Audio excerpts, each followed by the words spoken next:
recording. Ya, assalamualaikum warahmatullahi wabarakatuh. Selamat malam semuanya. Salam sejahtera untuk kita semua. Mudah-mudahan suaranya jelas terdengar ya. Karena di sini situasinya sedang mendung, sedikit gerimis. Mudah-mudahan jelas.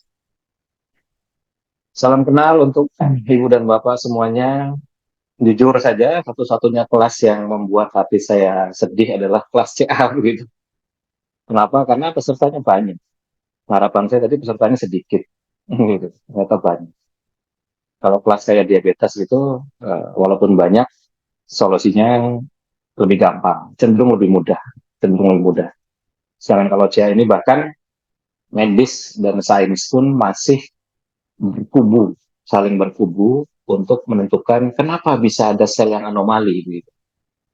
Karena dari dulunya penciptaan awal itu sel nggak anomali, ya kan? Makanya jari kita bertumbuh seperti ini, kulit kita yang begini, gitu kan? Kuping kita yang berhenti sampai di sini pertumbuhannya, nggak terus menerus overgrowth, nggak pertumbuhan yang terus menerus sehingga jadi kuping gajah gitu kan. Hidung kita ya berhenti sampai sini aja, nggak lantas menjadi kayak Pinocchio. Berarti tidak terjadi overgrowth, tidak terjadi over pertumbuhan. Yang tak gimana ceritanya, ya berhenti sampai bentuk itu, sampai titik itu. Lalu kemudian dari mulai bayi, kemudian remaja, anak-anak, remaja, dewasa, ya masih gitu-gitu aja. Nggak lantas kemudian dari bayi ke anak-anak kupingnya kemudian jadi lebih panjang gitu kan. Iya, atau jadi lebih lebar gitu menjelang dewasa naik 10 cm atau hidungnya nambah kan enggak. Jadi artinya ada sesuatu yang mengatur, ada sesuatu yang mengatur yang membuat semua itu menjadi seperti itu. Nah, ini yang sampai detik ini sains pun masih agak-agak bingung untuk menentukan apa sebenarnya penyebab dari anomalisa. Maka umumnya mereka yang dalam tanda kutip dianggap sembuh itu sangat sangat variatif sekali kita dengar, ya kan? Konon katanya ramuan begini bisa, yang minum ada yang sembuh ada yang enggak. Dan konon katanya misalnya kemo ada yang sembuh ada yang enggak. Konon katanya eh, racikan jenis ini ada yang sembuh ada yang enggak dan seterusnya. Termasuk olah nafas. Ada yang olah nafas ada yang sembuh ada yang enggak. Nah, kita mesti definisikan dulu dengan lebih jelas, ya, dengan lebih jelas atau lebih detail mengenai konsep yang disebut dengan sembuh di dalam apa di dalam CA. Jadi seringkali kita menjumpai di mana sebuah intervensi dilakukan, misalnya olah nafas atau mungkin herbal atau mungkin IF, puasa atau pola makan dan sebagainya, lalu kemudian terjadi perubahan, lalu menghasilkan sebuah kata yang ditulis sebagai sembuh. Nah, ya. Maka saya pakai tanda kutip. Sedangkan di dalam dunia medis atau sains yang saya ketahui, bahwa untuk semua kasus CA, dia bisa masuk kriteria survivor, itu apabila ya 5 tahun plus 1 hari. Nah, gitu. Nah, jadi apabila dia bisa bertahan 5 tahun plus 1 hari dengan intervensi yang sama, maka kita bisa bilang bahwa orang ini survival, tapi paling bawah, paling bawah. Jadi 5 tahun plus 1 hari. Jadi dalam arti cancernya tidak ada. Jadi let's say misalnya 1 Januari cancernya dianggap sembuh dalam tanda kutip karena tidak terdeteksi, undetected dan tidak ada eh, apa namanya metastasis. Jadi metastasisnya tidak terdeteksi, kemudian CA-nya juga tidak terdeteksi. 1 Januari. Kemudian 2 Januari dia tidak bisa bilang, menurut medis ya, dia tidak bisa bilang bahwa saya sembuh. Ya betul bahwa memang sudah tidak terdeteksi. Ini sesuatu yang harus disyukuri gitu kan, gembira, senang, kita juga bahagia lolos dari apa namanya resiko yang besar. Tetapi jika dia bisa mempertahankan sampai 5 tahun plus 1 hari, Berarti setelah tanggal 2 itu dia harus rutin medical check-up untuk menguji terus-menerus parameter, entah itu penyawi darah atau mungkin pakai PET scan atau CT scan dan sebagainya, yang dia bisa bertahan sampai 5 tahun plus 1 hari. Baru itu masuk kriteria sebagai survivor. Nah, survivor paling bawah. Jika dia bisa bertahan 10 tahun plus 1 hari, nah, baru dia masuk kriteria survivor yang sesungguhnya. 10 tahun plus 1 hari. Survivor yang sesungguhnya. Jadi mendapat gelar survivor. Jadi bayangkan, betapa panjangnya. Maka kita berpikir rasional di sini. Kita berpikir rasional. Jika seandainya intervensi yang dilakukan pada kelas khusus CA ini mampu menurunkan kegawat daruratan atau keganasan dari CA di stadium kita saat ini, lalu turun, let's say dari stadium 4 turun ke stadium 2, misalnya begitu ya, CA-nya masih ada. Lalu latihan lagi bulan berikutnya, turun ke stadium 1 misalnya. Lalu katakanlah latihan lagi bulan berikutnya, turun ke stadium 0, atau katakanlah masih ada tipis-tipis saja. Di bulan keempat latihan lagi, bersih, misalnya begitu. Maka bulan 4 itu baru dihitung sebagai hari pertama. Yang bisa tidak orang itu mempertahankan 5 tahun plus 1 hari. Atau sampai 10 tahun plus 1 hari. Ini harus dengan full pengukuran. Dia harus patuh pada medis untuk melakukan misalnya uji lab berkala gitu, untuk melihat variabel atau parameter tertentu dari CA-nya, sebarannya, metastasisnya, dan sebagainya.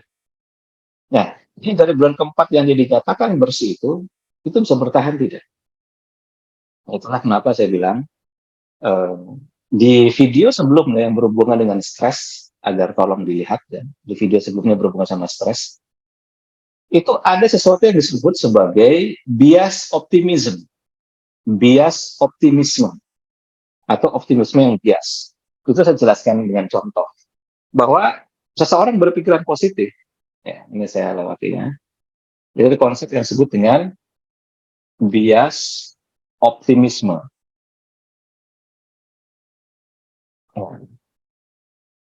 Jadi seseorang ketika diberikan sebuah stresor yang ringan, misalnya tahan napas, disuruh push up, disuruh latihan es, misalnya begitu ya. Katakanlah celup tangan di es, aduh dingin sekali, tapi hanya 2 menit misalnya. Kita paksakan pun bisa, nggak akan pingsan, nggak akan masuk rumah sakit. Dipaksakan bisa, hanya 2 menit. Artinya apa? Pada momen 2 menit itu, orang itu bisa melakukan optimisme di dalam pikirannya atau dalam perasaannya. Bahwa saya yakin akan bisa, saya akan mampu, saya akan mampu, saya akan bisa lewati, saya akan kuat, atau saya akan sembuh, dan seterusnya. Dia akan bisa. Kenapa? Karena stresornya ringan. Stresornya ringan. Sesakit-sakitnya tangan kita masuk dicelup di air es itu, ya ketahuan angkanya 2 menit, gitu kan? Setelah 2 menit selesai, stresnya hilang. Maka optimisme jenis itu bisa terjadi dan memperkuat imunitas. Lain halnya ketika kita dihadapkan pada stresor yang sifatnya persisten, permanen. Katakanlah kita tahu ada daging tumbuh yang awalnya kecil, lalu makin besar, lalu makin besar lagi, lalu makin besar, lalu makin besar terus begitu. Lalu kita coba segala macam cara, nggak hilang-hilang. Kita coba begini, besoknya masih ada. Kita coba begitu, masih ada lagi. Kita coba begini lagi, masih ada lagi. Segala cara kita coba, baik yang medis maupun non medis, misalnya begitu, masih aja ada. Maka pada momentum itu, seringkali optimisme jadi bias, hingga akhirnya kita, aduh, udah mulai lelah, lelah pada semangat, pada pikiran, gitu kan? Apalagi mungkin tidak ada yang menyemangati, tidak bergabung pada komunitas. Maka pada semua penderita CA wajib gabung di komunitas. Lalu saling menyemangati satu sama lain. Maka dari itu di kelas apa namanya di video sebelumnya ini saya putar lagi videonya ya. Ini saya stop share dulu. Saya munculkan pakai share screen saja, biar nanti kelihatan semua. Oke, share screen ya. Nah, Di video saya yang saya share, nah ini The Power of Stress. Ini juga harus ditonton dulu supaya apa? Supaya nanti kita tahu apa hubungan antara stres dan keyakinan. Sini kita hubungan antara stres dan keyakinan. Jadi mereka yang meyakini bahwa stres itu berarti bisa cancer, ini salah satu stresnya. Mereka meyakini bahwa stresnya bakal bikin mati, akhirnya terjadi beneran. Tapi yang tidak meyakini bahwa stresnya bikin cepat mati begitu, ya dia panjang umur. Ya, tapi ini harus jadi pertahankan setiap hari karena dia studinya 8 tahun. Studinya 8 tahun. Maka every single day kita harus mengkondisikan keyakinan kita untuk terus-menerus. Untuk terus-menerus. Kemudian yang kedua adalah stres dan perubahan mindset. Nah, di sini pun dilihat bahwa ketika seseorang itu dihadapkan pada situasi yang stres, ya, yang menyulitkan dirinya, kemudian mindsetnya dia ubah, lalu dia fokus pada perubahan mindsetnya, maka perubahan metabolismenya secara biologis terbukti berubah. Artinya berlawanan dengan yang pada umumnya dipahami oleh medis. Jadi pada contoh di sini, ini studinya terkenal sekali.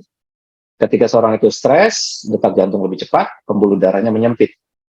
Tapi ketika kondisi stres yang dianggap sebagai sebuah kondisi yang menyenangkan dan menyehatkan, maka detak jantung lebih cepat, pembuluh darahnya melebar. Sekarang pertanyaannya, bagaimana cara kita mengkondisikan bahwa cancer itu dianggap sesuatu yang menyenangkan dan menyehatkan? Ya kan di situ kan? Ini kan penyakit, Mas. Gimana cara saya mengkondisikan ini cancer sebagai sesuatu yang menyehatkan atau menyenangkan, gitu? Susah sekali. Ini berlawanan dengan logika saya misalnya begitu, atau logika pasif. No? Nah, itu dari itu cara kita memahami ini adalah sudut pandangnya dirubah dulu. Sudut pandangnya diubah. Jadi kalau sekarang saya menghadap ke depan, berarti yang saya hadapi adalah layar monitor. Tapi kalau saya menghadap ke kanan, yang saya hadapi adalah papan tulis dan tembok. Kalau saya balik hadap ke sini, nah yang saya hadapi adalah buku-buku. Nah, buku-buku yang di sini, ini yang saya hadapi ketika saya balik hadap. Jadi kalau kita cerita metode Wim Hof begitu, ini buku-buku aslinya saya punya semua. Jadi saya membaca langsung dari sumber aslinya. Oke, ini sudut pandang yang dirubah. Jadi artinya gimana? Oke, kita dapat cancer. Saya dapat cancer karena lebih. Tapi saya memposisikan itu sebagai sesuatu yang membuat saya bisa menjadi orang yang lebih menyenangkan bagi orang lain dan menyehatkan bagi orang lain, bukan bagi diri sendiri.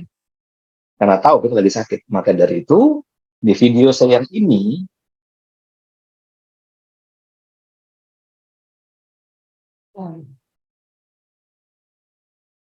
yang keempat ini yang terakhir, mana ya? Ini saya geser, ini dia. Stres dan menolong orang. Itu terlihat di sini.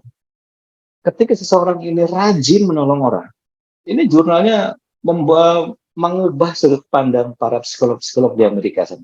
Ini terkenal sekali jurnal di Universitas Buffalo. Ketika seseorang yang dalam situasi stres tinggi, kemudian dia sering menolong orang, rajin menolong orang, mungkin secara pikiran, perasaan, tenaga, biaya, gitu kan. Ternyata mereka itu umurnya lebih panjang dibandingkan yang tidak pernah menolong orang. Artinya apa? Sambungannya dengan yang sebelumnya, ketika situasi stres dianggap sebagai sesuatu yang menyenangkan dan menyehatkan, maka cancernya itu adalah jalan bagi orang itu untuk menyenangkan dan membahagiakan orang lain. Jalan bagi untuk menolong orang lain. Karena ketika seorang itu sakit, dia nggak punya pikiran neko-neko. Kalau orang sehat, bisa ngerokok, gitu kan? Ya mungkin saja ini kita anggap sesuatu yang jelek. Ketika orang sehat, dia punya potensi besar untuk merokok. Dia punya potensi besar untuk misalnya narkoba, minum-minuman keras, dugem, kemudian apalagi macam-macam. Waktu dia melakukan kezoliman atau kejahatan, dia punya potensi besar. Tapi kalau lagi sakit, dia nggak punya potensi itu, ya kan? Lebih kecil. Bahkan seorang perokok ketika lagi sakit pun dia akan berhenti merokok, iya kan? Dia akan berhenti merokok. Gitu. Jadi Cancer diposisikan bahwa ini adalah jalan, ini adalah momentum di mana saya terhindar dari melakukan kejahatan ataupun perbuatan yang lebih lebih lebih jahat atau tidak baik, begitu kan? Dan merupakan momentum untuk saya lebih banyak untuk menolong orang. Kenapa? Karena semakin banyak kita menolong orang, maka peningkatan risiko kematiannya itu nol. Artinya dia bisa lebih panjang umur. Walaupun mungkin CA-nya masih di situ. Riset ini tidak berbicara masalah intervensi. Artinya intervensi itu kayak sekarang, kita bergabung di grup khusus CA, berarti Bapak Ibu itu sedang berusaha untuk melakukan intervensi, untuk melakukan perbaikan terhadap CA-nya, gitu kan. Kalau jurnal ini enggak. Jadi jurnal ini, dia sakit, nggak ngapa-ngapain, menjalani hari-harinya sebagaimana apa adanya, dan kemudian dia banyak yang umur panjang, survival rate-nya itu tinggi, dan kemudian banyak yang kemudian secara ajaib sembuh. Nah, maka saya sering bilang, ada faktor X yang tidak bisa dihilangkan dalam sebuah intervensi pengobatan. Ada faktor X yang tidak bisa dihilangkan dalam sebuah intervensi pengobatan. Maka sering sekali diingatkan, mereka yang konon katanya misalnya sudah sepuh, sudah sakit berat, untuk banyak beribadah, melakukan kebaikan, dan sebagainya, gitu kan. Karena ini proven by science. Proven by science. Bahwa mereka yang banyak menolong orang, banyak melakukan kebaikan, misalnya mungkin bersedekah atau membantu orang yang kesusahan dan sebagainya, ada peluang kecil saja dia melihat ada momentum untuk melakukan kebaikan, dia langsung lakukan, nggak mikir panjang lagi. Contoh momentum kecil adalah kita semua pasti bergabung di banyak grup WA, dan ada momentum di mana ada orang posting, oh teman kita lagi kesusahan, butuh dana untuk operasi misalnya. Udah nggak banyak cerita lagi, langsung kirim saja, sedekahkan saja. Ya tentu sesuai dengan rasional kemampuan kita gitu. Langsung, des. Ada lagi momentum apa lagi? Orang nggak kenal misalnya tiba-tiba terlintas muncul lintasan-lintasan yang masuk dalam keseharian kita itu sudah ditakdirkan untuk kita lihat, iya kan? Karena dari sekian banyak iklan yang berseliweran momentum itu, ya kita dapat iklan itu. Nah, tinggal kepekaan kita untuk mau menjemput momentum itu atau tidak. Dari itu di video ini saya jelaskan secara sainsnya bahwa stress and keyakinan, studinya 30.000 orang, 8 tahun, gitu, mengenai stres dan keyakinan. Kemudian stres dan perubahan mindset, stres dan berpikir positif, termasuk bias optimism. Ini penting. Dan yang keempat baru stres dan menolong orang. Ya, yang empat ini kunci dalam kita menghadapi situasi yang berat, yang mungkin dirasa berat. Ini kunci. Karena ketika yang satu kita gagal, stress and belief, ya stress and belief, kita merasa tidak yakin bisa sembuh. Kenapa? Saya udah coba segala cara, mas, nggak sembuh-sembuh. Tapi tetap semangat. Ya udah, lanjut. Apakah positif mindset-nya sudah dibentuk? Sudah, mas, setiap bangun tidur, saya blessing, saya melakukan positive mindset, bahwa saya adalah orang terberkati, bla bla bla, dan seterusnya. Dengan membangun afirmasi dan narasi. Gitu kan, kita sentuh bagian yang sakit, kita ngomong, kita ajak komunikasi, whatever, pendekatannya, intervensi. Sembuh nggak? Masih ada, mas. Berarti belum? Iya. Ya udah, yang ketiga. Ya kan? Apa yang ketiga? Optimism. Saya udah berusaha setiap hari saya membalik, menegasikan pikiran saya bahwa seakan-akan saya tidak punya cancer itu. Bahwa seakan-akan badan saya bersih. Tidak ada. Pokoknya setiap bangun tidur, bersih, sehat, bersih, sehat, bersih, sehat. Kira-kira gitulah. Kita bangun afirmasi. Bahkan sehari 3 kali saya bangun afirmasi. Masih ada nggak?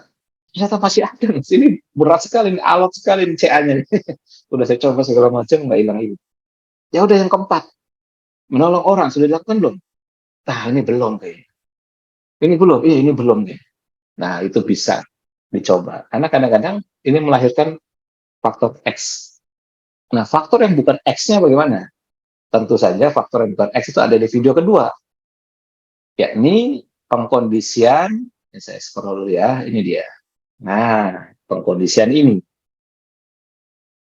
Strategi umum di dalam penanganan CA ada di video yang kedua. Nah, ini kita lihat untuk medis. Yang medis jelas kita, mungkin sebagian dari Bapak Ibu sudah mengambil langkah-langkah ini.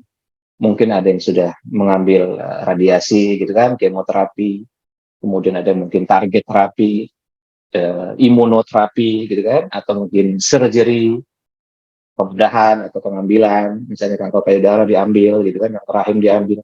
Mungkin aspek yang biru yang medis ini sudah pernah dilaksanakan.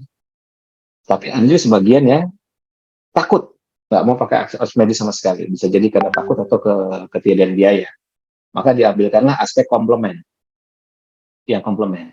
Maka dicarilah informasi di luar sana di internet, gimana cara kerja cancer, dapat potongan dari TikTok, potongan dari YouTube, potongan dari share-share orang gitu kan, bahwa cancer mati ketika pH-nya menjadi basa. Oh, maka dicarilah peluang untuk pengetahuan-pengetahuan yang berhubungan dengan cancer yang akan diubah menjadi basa. Dicari, ya kan? Entah itu lewat minum sodium bikarbonat, ya apa saja. Saya tidak pernah merekomendasikan yang gitu-gitu. Tetapi kita mencari. Kemudian karena nggak punya pilihan lain, ya sudah dipraktekkan, ya kan? Ada lagi yang menggunakan air perasan jeruk lemon setiap pagi, gitu kan? Kemudian cuka apel, air rebusan daun ini, akar bajaka, bla bla bla segala macam. Yang terkondisikan untuk membuat lebih basah, sehingga harapannya CCA-nya mati. Termasuk mungkin pernapasan. Makanya belajarlah ke orang-orang yang memunculkan manfaat-manfaat olah napas yang menghasilkan pH yang basah. Seperti misalnya grup PHS, gitu kan, dengan Pak Jarod mengajarkan untuk mengukur urin. Sebelum latihan, setelah latihan, sampai kita jadi basah. Jadi artinya poin nomor satu komplement ini berusaha dicari, baik dari minuman, gitu kan, kemudian suplemen, kemudian ya macam-macam, banyak. Dia berusaha untuk mencari. Nah, baru kemudian magnetic resonance or bioresonance, membunuh sel kanker dengan gelombang radio. Ini juga berusaha untuk dicari. Makanya ya dibelilah mungkin alat-alat gitu kan, atau mungkin kita mendatangi terapis yang mempunyai alat-alat gelombang radio atau gelombang tertentu gitu ya, frekuensi tertentu yang konon katanya bisa untuk mematikan sel kanker. Kemudian terapi enzim, nah ini mungkin bentuknya suplemen atau sejenis itu. Kemudian treatment yang nomor 4, yakni membanjiri area kanker dengan oksigen. Ini bisa lewat pola nafas, juga bisa seperti misalnya hiperbarik. Jadi kalau ibu bapak belum pernah mencoba hiperbarik, kemudian setelah mendengar ini, boleh dicari hiperbarik oksigen terapi atau HBOT. HBOT, hiperbarik oksigen terapi. Jadi kita masuk ke sebuah ruangan, lalu kemudian tekanan di dalam ruangan itu ditingkatkan, ya, seperti hanya kita turun di bawah permukaan laut, misalnya 50 meter atau 30 meter atau 20 meter begitu. Lalu kemudian dimasukkan oksigen murni ke dalam badan kita dengan tekanan tinggi. Maka oksigen yang murni itu akan memasuki sel-sel termasuk sampai ke plasma-plasma kita. Seperti itu. Sehingga efeknya apa? Efeknya adalah terjadi pelimpahan oksigen besar-besaran pada darah dan jaringan di seluruh area, pH-nya juga naik menjadi basah. Dan poin nomor 5, low sugar diet. Nah, ini pasti mencari informasi karena saya yakin sudah mendengar dari banyak, mungkin dari TikTok atau mungkin dari YouTube gitu kan, bahwa CA itu makanannya gula, glukosa gitu kan. Maka harus dicari diet yang rendah gula atau low carbs atau very low carbs. Pilihannya ya berarti antara ketogenik, ketoketosis, atau mungkin carnivore diet atau vegetarian, kan kira-kira begitu. Ya, masing-masing dengan karakteristiknya sendiri. Dan yang pasti adalah bahwa setiap perubahan diet atau pola makan itu akan menghasilkan perubahan metabolisme yang tertentu. Maka seseorang harus beradaptasi dulu. hingga kemudian metabolismenya ikut beradaptasi. Jadi yang pertama adalah behavior-nya dulu, kebiasaannya dulu.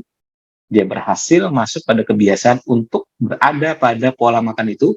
Jadi let's say saya ambil contoh, hanya contoh saja. Let's say saya ambil contoh vegetarian dan carnivore diet. Jadi yang satu tidak makan daging sama sekali, yang satu tidak makan sayur sama sekali. Nah, kebalikannya kan? Tapi dua-duanya bisa berumur panjang, kan begitu. Dengan syarat apa? Kebiasaannya sudah terbentuk pada dirinya, dan kemudian metabolismenya juga sudah terbentuk pada dirinya. Dan itu harus dilakukan seumur hidup. Ada testimoni di luar sana oleh orang-orang bule, saya sering lihat seperti itu. Dia ketika kemoterapi kemudian menjalani water fasting. Water fasting berarti dia hanya minum air tapi nggak makan selama 3 sampai 5 hari. Jadi dia water fasting 3 sampai 5 hari bersamaan dengan dia kemo, maka seluruh dampak kemonya tidak muncul.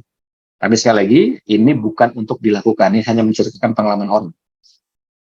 Dan ketika dia coba, ketika kemo, kemudian dia makan, maka dia menjadi sangat kesepitan. Maka dia water fasting lagi.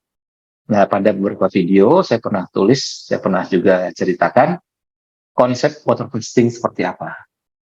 Gitu, antara ya good and bad-nya lah gitu. Dan ini harus hati-hati betul ketika menjalani. Yang jelas poin nomor 5, low sugar diet, ini kita pasti berusaha untuk cari.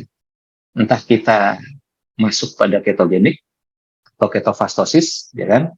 Atau carnivore diet, atau vegetarian diet. Seperti itu. Ada lagi diet yang lain? Mungkin saja ada. Tergantung kita meyakini yang mana. Poin nomor 6, itu terapi-terapi yang berbasis pengaruh terhadap sistem syaraf parasimpatik. Nah, kenapa sistem syaraf parasimpatik? Karena sistem syaraf inilah yang bertanggung jawab terhadap proses penyembuhan. Intinya sistem syaraf parasimpatik disebut sebagai sistem yang bertanggung jawab terhadap proses rest, digest, and recovery. Jadi dengan sering menstimulasi syaraf parasimpatik di badan, maka otomatis tingkat kesembuhannya menjadi lebih tinggi. Mestinya demikian. Nah, jadi ini strategi-strategi komplemennya. Ya, sebenarnya, jadi ini saya membahas 2 video bersamaan.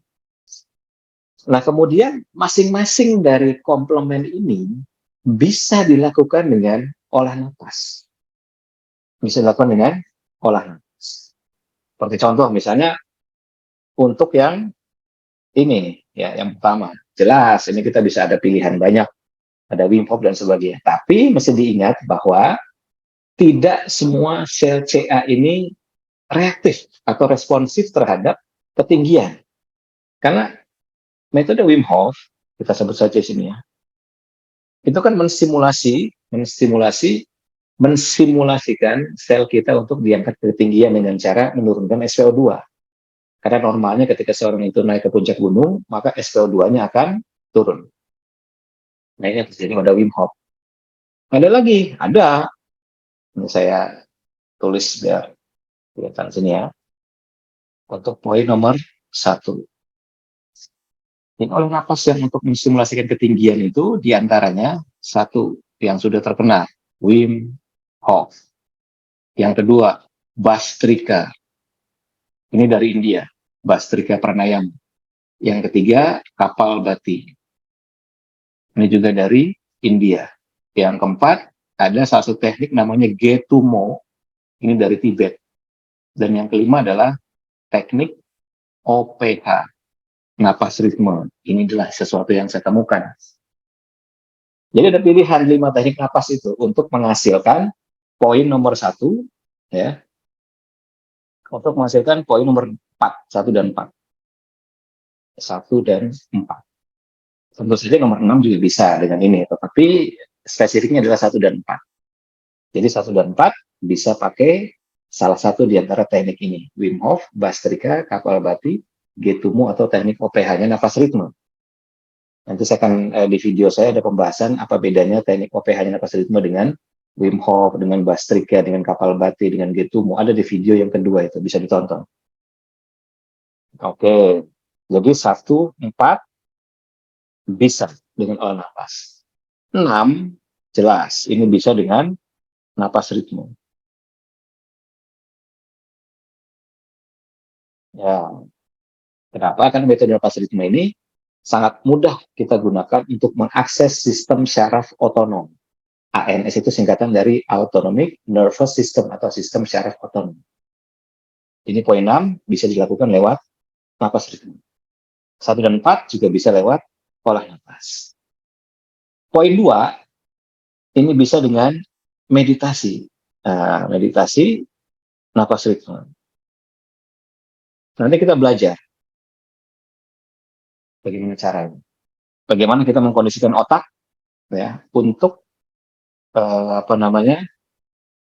Mengkondisikan otak untuk menghasilkan gelombang tertentu. Karena di otak itu kan ada alfa, beta, delta, theta, gamma, ya kan? Nanti kita kondisikan bagaimana gelombang otak bisa dikeluarkan untuk kita bisa pilih menghasilkan gelombang yang mana dengan sebuah tujuan.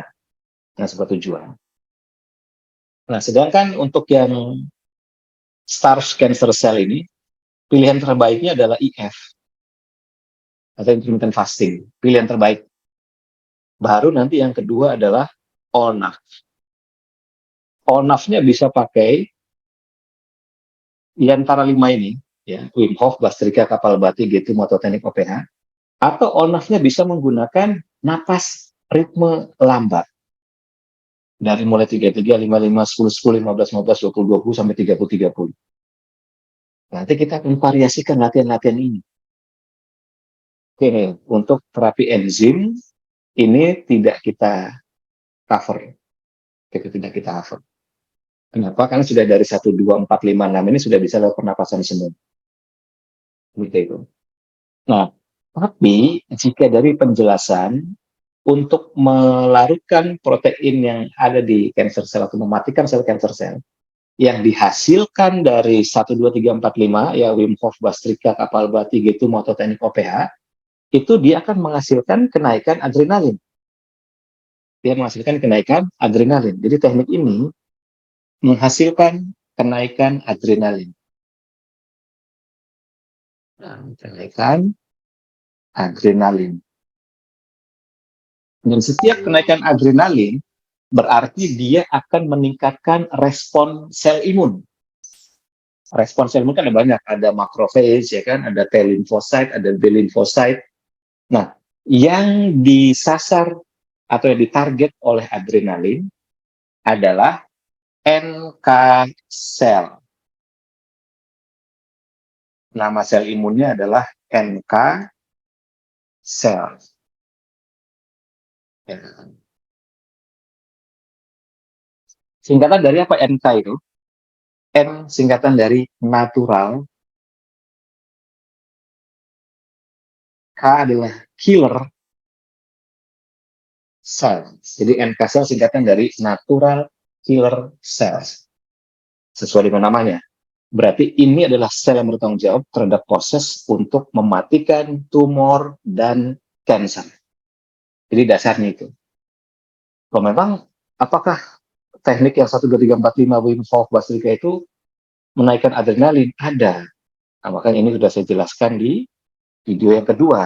Nah, kita lihat jurnalnya. Nah, di sini jurnal. Ini adalah jurnal Wim Hof. Ini dia. Nah, ini adalah jurnal Wim Hof.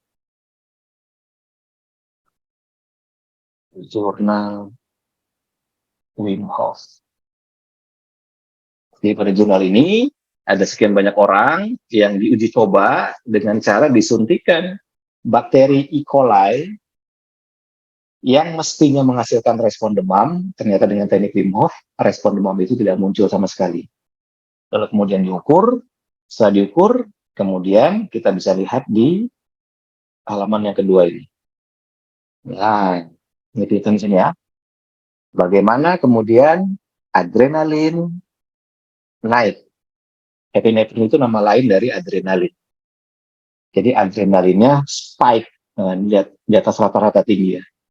Nah, jadi kenaikan adrenalin atau kenaikan epinefrin, jika epinefrinnya naik ya dengan meroket, maka dia akan meningkatkan produksi NK cells, ya, natural killer cells, dan itu yang mematikan tumor.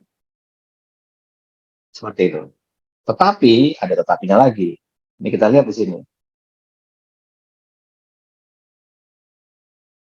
Jurnalnya bilang begini bahwa beberapa CA sangat responsif terhadap ketinggian, yakni CA paru-paru dan CA payudara.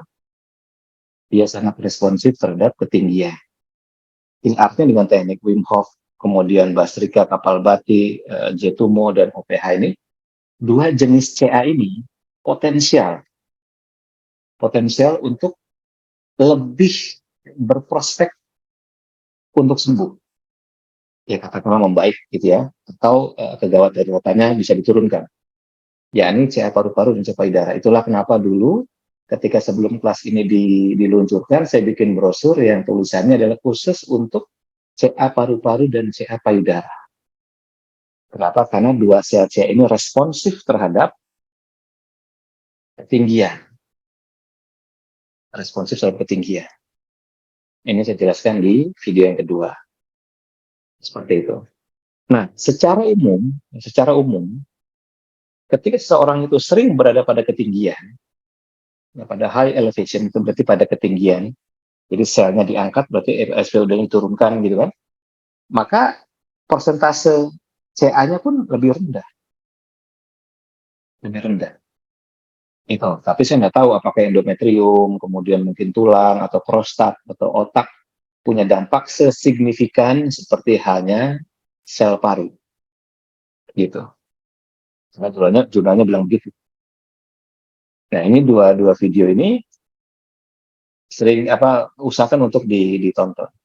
Balik ke strategi umum. Nah, baru untuk yang poin nomor 2, ini ya, magnetic resonance bioresonance therapy kill sensors with radio wave. Kita harus lihat apa di badan kita yang menghasilkan gelombang atau pembentuk gelombang, yakni otak kita dan jantung kita.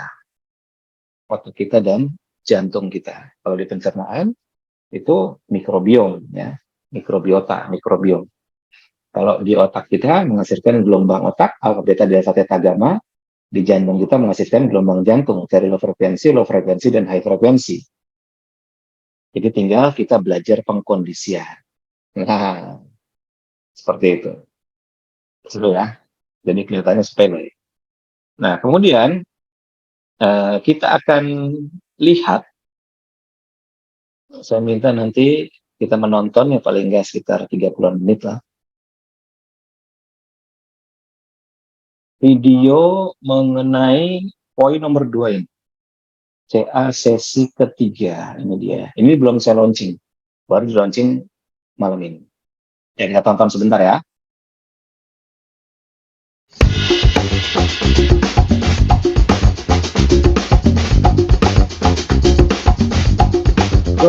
Assalamualaikum warahmatullahi wabarakatuh. Selamat sore semuanya. Ini adalah rekaman yang saya buat khusus untuk kelas khusus CA. Rekaman ini akan berisi latihan ritme pembentuk alfa. Kenapa harus ritme pembentuk alfa? Nanti saya jelaskan secara terpisah pada video tersendiri. Memang begini, setiap fungsi dari gelombang otak kita ini mensiratkan kesadaran tertentu. Dan seperti yang pernah saya informasikan di video sebelumnya gitu ya, bahwa orang-orang penderita CA ini secara stres itu tinggi sekali, baik internal stres maupun yang lain, tinggi sekali. Maka relaksasi pada otak adalah pengkondisian untuk masuk ke alfa, itu relaksasi pada otak. Tapi kita harus pastikan bahwa teknik yang dipelajarinya benar masuk ke alfa. Maka kita harus menguji apakah sebuah teknik itu betul masuk ke alfa atau tidak dengan cara menggunakan alat ukur gelombang otak. Nah, itu dasarnya itu. Jadi kita harus menguji dengan alat ukur gelombang otak. Ya. Untuk gelombang otak apa? Di sini saya akan share screen supaya nanti kelihatan semua. Oke. Jadi yang pertama yang diperlukan adalah namanya Muse. ya, namanya Muse. Ya, namanya Muse. Ini adalah alat ukur gelombang otak, dan ini yang saya pakai adalah Muse generasi terbaru ya. Jadi Anda bisa pakai alat ukur gelombang otak yang lain karena dia dilihat berdasarkan channel. Saran minimal saya adalah paling rendah adalah 4 channel. Muse ini 4 channel. Saya ini agak kepanjang, nanti saya singkat aja. Jadi intinya peserta tidak disuruh untuk membeli alatnya. Nanti ada yang khawatir, jangan-jangan nanti suruh beli alatnya. Enggak. Ini di sini saya mendemonstrasikan dan saya memberitahu bagaimana jika kita ingin mengetahui, membuktikan gelombang otak kita ada pada alfa, beta, delta, theta, gamma atau apa. Lalu sebuah teknik bisa dikatakan benar ketika yang dilakukan harus bersesuaian dengan pengujian alat ukur sainsnya begitu. Jadi kalau kita bilang kita menghasilkan alfa, ya harus bagaimana. Kemudian di sini saya mempraktekkan ritme yang besok nanti kita mulai latihan. Ada ritme yang bisa kita mulai latihan, yaitu ritme pembentuk gelombang alfa. Jadi di video ini saya mempraktekkan. Saya akan ritme 55 nih.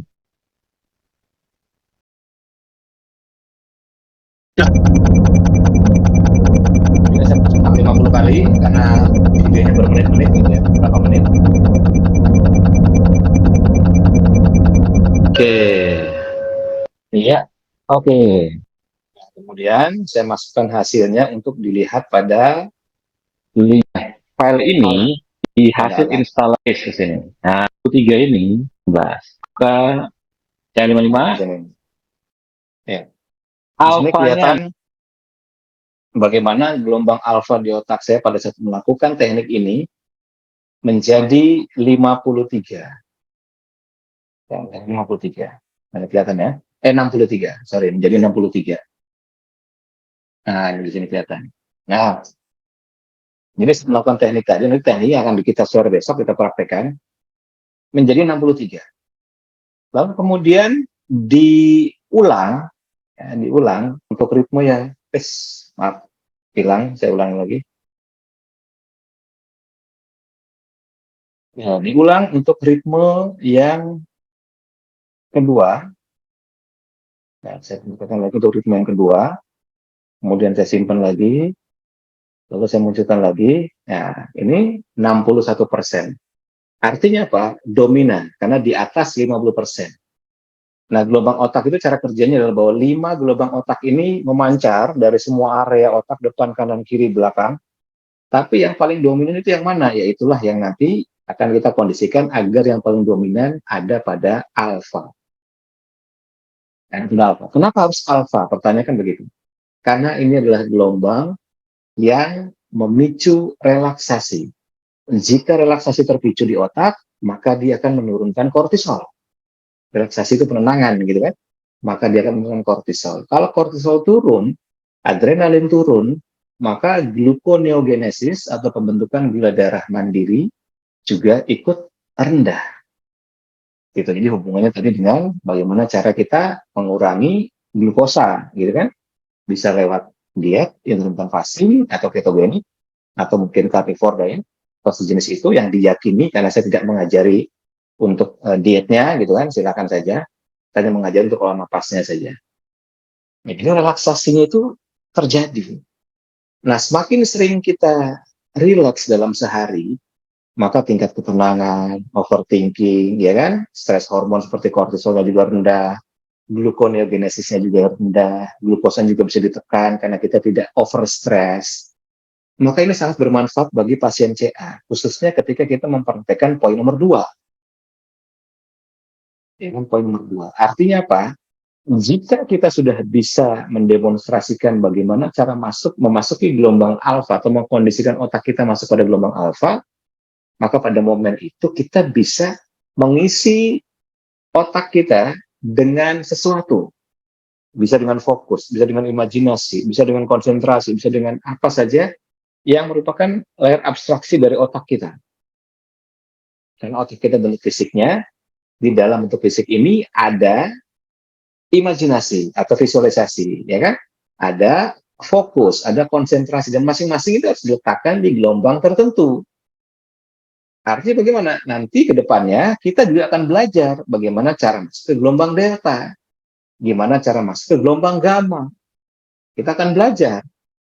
Kalau beta kok nggak dipelajari? Nggak usah, karena beta itu adalah gelombangnya orang yang lagi stres. Jadi kalau kita stresnya tinggi, maka betanya pasti tinggi. Seperti itu.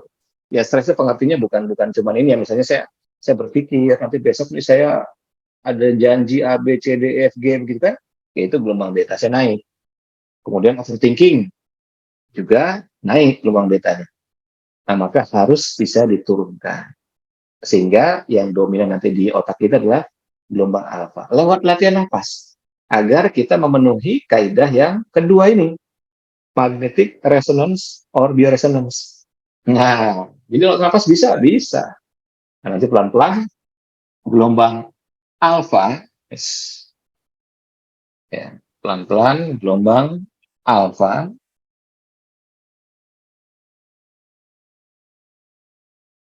pelajari, kemudian delta kita juga pelajari, gamma juga kita pelajari. Kenapa yang lain enggak dominan di sini? Seperti itu. Kok ada gini-gininya? Lah ya karena kita ini komplement. Nah, istilah komplement ini bukan buatan saya 1, 2, 3, 4, 5 ini. Ini ada di jurnal yang di bawah sini. Ada di bawah sini. Gitu. Jadi ternyata begitu saya membaca ini bisa. Nah, itulah kemudian saya praktekkan pada pasien-pasien saya. Nah, itulah kenapa ada 12 sesi, ada 24 sesi. Karena nanti enggak sesederhana seperti satu ritme. Begitu kita sudah praktek 12 sesi terus sudah selesai gitu kan, akan sembuh. Belum tentu. Karena saking variatifnya. Kondisi emosional kita, kondisi apa namanya stresnya kita, mereka para penderita CA gitu kan. Maka harus diajari dulu pengetahuan yang sebanyak-banyaknya, lengkap dipraktekkan. Diajari dulu gimana cara masuk ke alfa, lalu diulang-ulang sampai kenal rasanya. Tenang itu kan pasti ada feel-nya. Ya kan, tenang itu pasti ada feel-nya, ada rasanya. Loh, kenapa harus belajar delta? Karena nanti kita perlu mengerti bagaimana cara memasukkan imajinasi pada gelombang apa. Maka seringkali saya bilang pada pasien-pasien sakit berat, kenapa ada orang sering ikut kelas-kelas meditasi gitu kan, tapi tetap aja nggak sembuh-sembuh, katakanlah begitu. Dia sudah membayangkan sel kanker yang mengecil, nggak mengecil-mengecil. Dia sudah membayangkan sel CA-nya apa namanya hilang, nggak hilang-hilang. Kenapa bisa begitu? Karena jangan lupa di otak itu kan ada 5 gelombang, ya kan? Jadi kalau saya tulis di sini biar paham dulu dasarnya. Di otak itu ada 5 gelombang, ya, nah, 5 gelombang otak, ya kan? Ada alfa, ada theta, ada delta, ada beta, ada gamma. Katakanlah kita punya visualisasi. Ya, katakanlah begitu. Kita punya visualisasi. Jadi Bapak Ibu sekarang berimajinasi. Oh, apa imajinasinya? Bayangkan kankernya mengecil, itu yang paling gampang. Nah, pertanyaan saya, imajinasinya, tulis di sini ya, imajinasi atau visualisasinya, itu mau dimasukkan kemana? Karena ada 5 pilihannya di otak. Belum lagi kalau misalnya apa namanya ilmuwannya meyakini atau kita meyakini bahwa ada gelombang ke-6, yakni epsilon. Nah, ya kan? Maka menjadi semakin apa namanya semakin banyak lagi pilihannya. Ya kan? Nah, pertanyaannya adalah visualisasi atau imajinasi akan diletakkan di mana? Pasti bisa jawab, ya kan? Nah, itulah kenapa saya bilang jika kita keliru meletakkan visualisasi atau imajinasi, maka nggak jadi. Visualisasi itu akan sulit untuk dianggap sebagai sebuah kebenaran. Nggak jadi. Misalnya visualisasinya diletakkan di gelombang beta misalnya. Misalnya katakanlah ini ya, si visualisasi ini dilakukan, lalu pada saat itu gelombang otaknya adalah beta. Nggak jadi. Loh, maka harus diletakkan dengan pas pada gelombang yang nanti kita belajar. Nah, namanya proses pengkondisian gelombang itu perlu waktu untuk dilatih terus-menerus, dilatih terus-menerus. Nah, seperti itu. Nah, maka konsep yang nomor dua ini bisa dilakukan, yakni untuk pembentukan gelombang tertentu gitu kan, tapi butuh latihan. Itulah kenapa nanti dalam seminggu ada latihan yang begini, nanti minggu berikutnya ada latihan yang begini. Berarti yang ngambil 12 sesi kan 4 minggu gitu kan. Jadi paling nggak 4 minggu ini ada beberapa aspek latihan yang bisa dipraktekkan. Ya tentu saja di bulan berikutnya ya kita akan masuk pada latihan yang tambahan lagi, belum masuk kombinasi dan sebagainya. Makanya itu saya bilang, kenapa dibikin 12 sesi sampai 24 sesi gitu kan? Ya karena memang latihannya nggak sesederhana satu ritme untuk semua. Ya sederhana seperti itu. Bahkan di sini pun juga ada 6 gitu komplement. Ya kan ada 6. Kita kalau ngambil salah satu saja bisa nggak? Ya mungkin saja bisa, tetapi probability-nya juga menjadi semakin tinggi, semakin kecil. Kan begitu. Misalnya kalau cuma dibikin basa aja mas, ya kalau sesederhana itu kanker bisa sembuh, maka sodium bikarbonat diminum aja setiap hari. Ya kan? Kalau sesederhana itu kanker bisa sembuh, ternyata kan enggak. Jadi perlu proses, juga perlu cara-cara lain, kan begitu. Nah, maka inilah tadi yang saya jelaskan, teknik-teknik ini, pengetahuan-pengetahuan seperti ini, mesti dipelajari dulu sebagai modal bagi pasien CA, ya kan, bagi para peserta. Ketika nanti ada situasi yang memungkinkan untuk diintervensi dengan alfa, dia ngerti tekniknya. Misalnya tiba-tiba ngedrop badannya gitu kan, tiba-tiba meriang panas dingin dan sebagainya. Maka dia akan mengerti gimana cara menerapkan tekniknya pada aspek yang mana begitu. Dia akan ngerti. Nah, itu. Jadi ini yang nanti akan diajarkan pada para peserta. Itu. Ini makanya bersabar. Jadi kita belajar dikit-dikit supaya pengetahuan kita lengkap.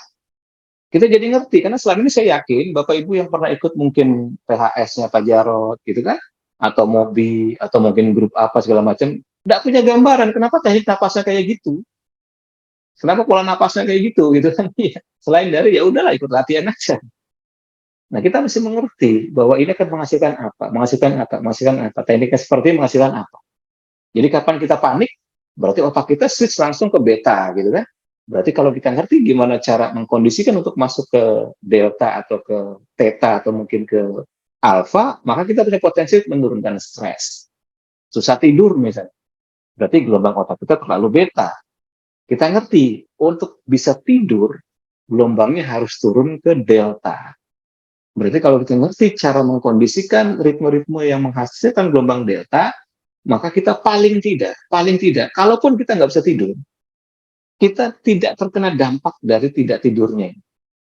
Saya cerita sedikit, pengalaman saya kena COVID varian Alpha. Jadi di badan saya itu COVID-nya lengkap. COVID-nya lengkap. Waktu awal pertama saya kena varian Alpha itu, saya nggak bisa tidur 7 hari. Luar biasa ya, nggak bisa tidur 7 hari. Karena saya mengerti teknis tidur itu adalah pengkondisian ini, gelombang otaknya begini, gelombang jantungnya begini, dan sebagainya. Maka saya setiap malam itu, walaupun saya tidak bisa tidur, saya selalu kondisikan gelombang otak saya untuk terus-menerus masuk ke delta.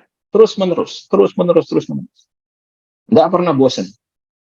Kalau nggak saya lakukan begitu, maka saya pasti bangun pagi-paginya itu, pasti keliengan, puyeng. Ya kan? Dan kita brain fog. Brain fog. Otak kita bisa berpikir. Jalan mungkin bisa ngambang, kita kehilangan konsentrasi, fokus, susah mengingat, anxiety, kecemasan, dan sebagainya. Saya ngalamin itu dulu. Tapi ketika saya praktekkan setiap malam, saya bisa tidur, iya enggak apa-apa. Tapi saya relaksasi badannya, kemudian saya kendorkan, saya atur ritme-ritme pembentuk delta terus. Sepanjang malam. Jadi 8 jam itu saya latihan. Bayangkan, 8 jam saya latihan. Karena saya nggak bisa tidur. Daripada saya stres, ya kan, duduk saya berbaring, lalu saya selonjorkan, dan ini betul lah, sampai kemudian hari ke-8 itu saya ke rumah sakit. Karena memang udah nggak wajar ya, menurut saya nggak wajar. Tidur 7 hari itu, nggak tidur 7 hari itu nggak wajar. Kemudian saya ke rumah sakit, dan dari rumah sakit itu saya ke rumah sakit Mayapada, ke spesialis penyakit dalam.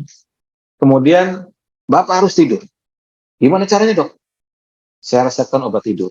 Sampai sekarang obat tidurnya masih ada di saya. Tapi nggak pernah saya pakai. Saya pakai cuma berapa? Cuma 2 atau 3 ini. Dan sekarang masih banyak. Ini waktu saya bulan, nah ini ada nih, 7 Januari. Nah ini ada tulisannya, 7 Januari 2021. Ya kan, 7 Januari. Saya diresepkan ini. Karena saya nggak tidur 7 hari, 7 malam, bayangkan. Saya diresepkan Esilgan 2 miligram, isi 12. Luar biasa. Ya, saya begitu minum ini langsung tidur. Tapi ya, saya cari cara lain. Kemudian saya browsing, apa sih bahan pembentuknya obat tidur ini? Ternyata benzodiazepin, nama bahan pembentuknya. Lalu saya cari jurnalnya, karena pasti ini kebanyakan dari obat-obatan itu kan dipakai untuk mengintervensi tubuh kita. Maka mestinya badan kita bisa menghasilkan benzodiazepin, mestinya. Sehingga kita punya potensi untuk meningkatkan kemampuan tidur. Ternyata benar, benzodiazepin bisa dihasilkan dari pusat dengan cara melakukan nafas diafragma. Seperti itu. Kemudian kita nggak bisa tidur, kenapa? Kemudian saya lihat hubungan antara melatonin dan kortisol. Karena kalau stres tinggi, pasti orang nggak bisa tidur. Maka hubungan antara melatonin dan kortisol. Ternyata melatonin itu adalah antagonis dari kortisol. Jadi kayak timbangan. Jadi kalau kortisolnya tinggi, stresnya tinggi, maka melatoninnya rendah, pasti terkuras. Lalu solusinya apa? Ya melatoninnya dinaikin. Benzodiazepin dinaikin, melatoninnya dinaikin, supaya bisa tidur. Loh ini kan bisa ada suplemen, iya, tapi saya nggak mau pakai suplemen. Jadi saya cari jurnalnya, bagaimana cara tubuh manusia menghasilkan melatonin. Nah, seperti itu. Ternyata bisa lewat nafas diafragma juga. Jadi nafas diafragma bisa menghasilkan benzodiazepin, nafas diafragma bisa menghasilkan melatonin. Jadi begitu sudah ketemu itu, maka besok malamnya di hari ke-9 atau ke-10, saya lupa waktu itu, saya berbaring, lalu saya pakai ritme-ritme lambat, mengkondisikan gelombang otak saya masuk pada delta, lalu sambil saya diafragma terus. Lalu saya tertidur secara ajaib. Yang saya pun nggak ngerti kapan saya jam berapa tidur, tanpa obat tidur. Tanpa obat tidur. Tapi memang perlu waktu, nggak melakukan 5 menit, 10 menit, lalu kita produksinya naik lalu tertidur. Enggak, karena kan kortisol lagi tinggi. Maka ini harus naik melatonin dan benzodiazepin ini. Maka latihan nafas diafragma itu menjadi keharusan bagi penderita CA. Nafas diafragma keharusan bagi para penderita CA. Khususnya bagi mereka yang merasa sulit tidur. Nah, ini pengalaman pribadi. Ini masih kenang-kenangan saya masih simpen. Saya 2 kali ke rumah sakit dikasih 2 obat yang sama. Cuman obat tidur aja. Jadi ada 12 plus 2, 24 butir. Yang saya cuma kepake 2 biji atau 3 biji ini. Dan sisanya ketika saya browsing, oke, beda benzodiazepin dengan melatonin. Ya wes, tidur saya. Besoknya saya tidur tanpa ada gangguan. Ya berapa lama saya bisa melakukan 30 menit, 1 jam, mungkin 2 jam. Biarin aja, lakukan ritmenya sambil berbaringnya sampai selesai ya. Sampai saat tidurnya. Kita harus berpikir aneh-aneh macam-macam. Pokoknya bahwa proven by science, benzodiazepin dan melatonin itu bisa diproduksi oleh tubuh manusia lewat latihan nafas diafragma. Maka praktekkan saja. Kapan dia munculnya, mohon sama Tuhan supaya dipercepat munculnya. Gitu aja. Supaya dipercepat. Kalau lama ya kita nunggu 3 jam baru dia naik begitu. Nah itu kenangan saya ya. Makanya saya masih simpen ini, saya tunjukin sengaja. Karena ini terlupakan, pengalaman hidup saya betul-betul. Tetangga sebelah saya, nggak bisa tidur juga sama, lewat. Selewat orangnya meninggal. Karena nggak punya cara. Saya beruntung, saya punya cara. Gitu, untuk menghasilkan, ya, blessing in disguise. Dengan saya dikasih obat begini, kemudian saya browsing, saya jadi tahu bahan pembentuk obatnya ternyata bisa diproduksi oleh tubuh manusia. Nah, maka tadi, saya selalu katakan bahwa yang ada di otak saya adalah ketika ada solusi sains atau solusi medis terhadap permasalahan kesehatan yang berat, maka saya berusaha mencari ini bisa nggak dihasilkan oleh tubuh kita sendiri. Bisa nggak molekul ini dihasilkan oleh tubuh kita sendiri? Bisa nggak zat ini dihasilkan oleh tubuh kita sendiri? Misalnya, CA pasti tinggi inflamasinya. Ya kan? Pasti tinggi inflamasi. Setiap ada agresivitas pada anomali sel, pasti meningkatkan inflamasi. Maka mesti harus diturunkan inflamasi. Apa yang menyebabkan inflamasi paling tinggi atau molekul apa di tubuh kita yang inflamasinya paling tinggi? Molekulnya adalah glukosa. Nah, jadi glukosa itu adalah penyumbang inflamasi terbesar apabila ada syaratnya. Dia tinggi. Ya, apabila dia tinggi. Dengan kata lain, hyperglycemia atau hiperglikemik atau diabetes. Nah, maka dari itu di sini sudah saya jelaskan di awal pada video yang kedua itu. Jadi mudah-mudahan nanti setelah ini ditonton, gitu kan? Bagaimana diabetes memiliki resiko pada nyaris semua jenis cancer. Gitu. Jadi diabetes memiliki resiko pada nyaris semua jenis cancer, pembentukan cancer. Pada nyaris semua pembentukan jenis cancer. Nyaris semua. Dan bahkan pada salah satu jenis CA, seperti CA payudara, di sini jurnalnya bilang bahwa ketika sel CA payudara ditetesi insulin, maka sel CA itu tumbuh seperti halnya bunga yang ada di padang pasir yang dikasih pupuk dan dikasih air. Tumbuh dengan sangat cepat dan lebatnya, luar biasa ini. Ini ketika sel CA payudara dikasih insulin. Dan siapa yang menaikkan insulin? Glukosa. Nah, itulah kenapa pada sebagian orang diyakini, dan ini terbukti secara fakta juga, bahwa dengan menurunkan glukosa pada titik terendah yang bisa ditahan oleh manusia, artinya let's say 60-70 gitu, atau mungkin 70-an gitu ya, pada kasus-kasus umum, sel CA-nya bisa ditekan. Sel CA-nya bisa ditekan. Tapi, ada tapinya lagi. Dengan syarat orang itu sudah mencapai adaptasi kebiasaan dan adaptasi metabolisme. Kalau belum, dia pasti akan hipoglikemik. Ya, seseorang menjalani ketogenik misalnya, hanya makan daging sayur, atau menjalani carnivore diet. Berarti dia hanya makan daging, telur, nggak makan sayur, nggak makan buah, nggak makan bumbu, gitu kan? Daging, telur. Maka pada suatu momen pasti metabolismenya atau glukosanya akan turun sangat rendah karena dia nggak makan karbo. Berarti pada satu titik dia akan masuk pada adaptasi hipoglikemik dulu. Nah, ini yang mesti harus hati-hati. Karena kalau orang nggak makan karbo, ditambah puasa panjang, pasti akan menggerus berat badan. Pasti akan menggerus berat badan. Makin kurus, pasti. Walaupun glukosanya makin lama makin turun, ya kan? Maka asupan makanannya harus hati-hati. Jangan sampai malnutrisi. Dan jangan sampai, bisa tulis, jangan sampai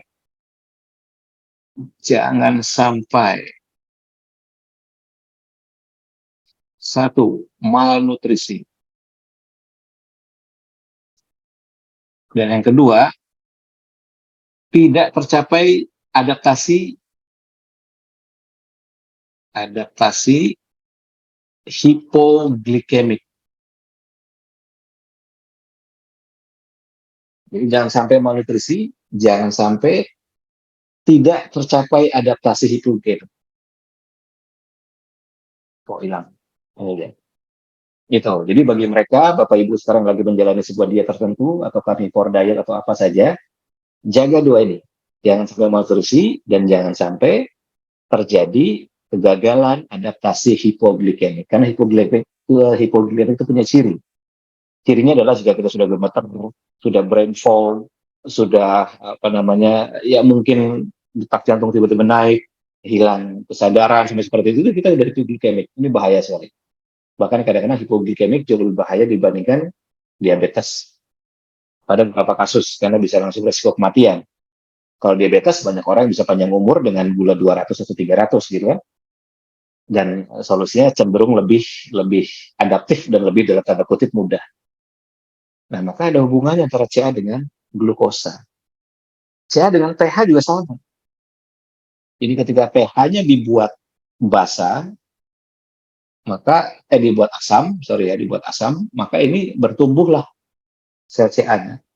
Begitu dibuat basah, maka kembali ke normal, termasuk tumor. Nah, di sini kelihatan jelas yang warna merah ini adalah pertumbuhan sel tumor, yang warna hijau adalah fungsi pH. Jadi ketika pH-nya di bawah atau rendah, maka sel tumornya paling tinggi, ya kan? Ini kan berbanding terbalik. Nah, ketika sel tumornya makin rendah, maka pH-nya makin tinggi, gitu. Jadi selama bisa dijaga pH selalu stabil, maka sel tumor ini bakal ditekan. Tapi sekali lagi lihat di sini, namanya pH ini pasti fluktuatif, ya kan? Jadi artinya betul dia bisa menekan pertumbuhan, tapi tidak menghilangkan. Karena grafiknya naik lagi ketika pH-nya turun. Jadi hanya tertekan. Kenapa bisa begitu? Karena pH adalah environment. pH adalah environment atau lingkungan.